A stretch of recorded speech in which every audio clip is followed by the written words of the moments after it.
Welcome to Venus, or as some call it, Hell's tropical vacation destination. It's the planet that makes you appreciate Earth even more, even if you're only here for 5 seconds, which, trust me, will feel like a lifetime. Venus, our closest neighbor in the solar system, is just a mere 40 million kilometers away. It's like having a next-door neighbor with an overactive volcano for a front yard. 4.5 billion years ago, Venus and Earth were basically siblings, born from the same cosmic neighborhood. They're even about the same size, but Venus decided to take a different path and embrace the whole extreme makeover concept. We've sent probes here, but they didn't exactly have a pleasant time. What happened to them? Well, you're about to find out in a way that involves more heat and less Wi-Fi signal. As you descend through the thick atmosphere, you'll notice the lovely yellowish bands in the sky. Don't let their beauty fool you, they're clouds of sulfuric acid. Inhale that and you'll be reminiscing about the smell of rotten eggs for eternity. At 50 kilometers above the surface, visibility is so poor that you'd have trouble finding your own nose. The thick atmosphere hides the tens of thousands of volcanoes that dot the surface. So, just imagine trying to find your Airbnb here. The atmosphere? Mostly carbon dioxide.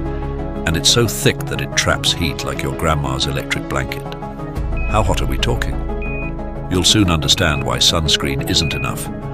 As you descend further, the haze begins to clear, revealing a rust-colored surface covered in mountains and volcanoes. The landscape might remind you of your last trip to Mars, but with a bit more sizzle. You decide to land your spacecraft in a spot that looks safe. Mission control? Silence. You shrug it off, initiate the landing sequence, and cross your fingers. It's not like you can just pop back into orbit if things go south, right? As you touch down, clouds of dust swirl around, making you feel like you're at a rock concert without the music. Looking up, you realize that Venus always has that dawn look because it only allows 10% of the sunlight to reach the surface. So basically, it's like living in eternal twilight. Speaking of probes, remember Venera 13? It managed to survive for a whole 127 minutes on the surface, longer than any other spacecraft. But then, like an actor leaving Hollywood, it succumbed to the extreme pressure or melted, or both.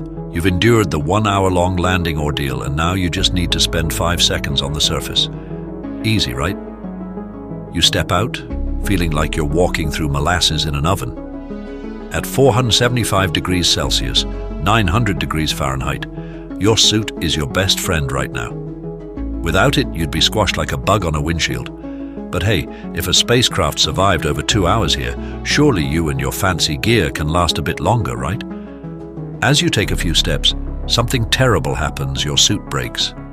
Suddenly you're underwater in a sea of pressure 90 times that of Earth, gasping for air that doesn't even exist.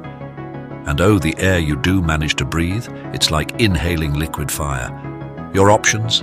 Scramble back to the spacecraft faster than a cheetah chasing its prey, or say goodbye to the world as you know it. But hey, at least you won't have to worry about acid rain dissolving your skin and bones.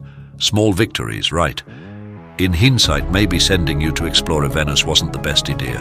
Terraforming it into a more hospitable planet might have been a better plan. But hey, that's a story for another episode. And for now, let's just be grateful for our cozy home sweet home Earth.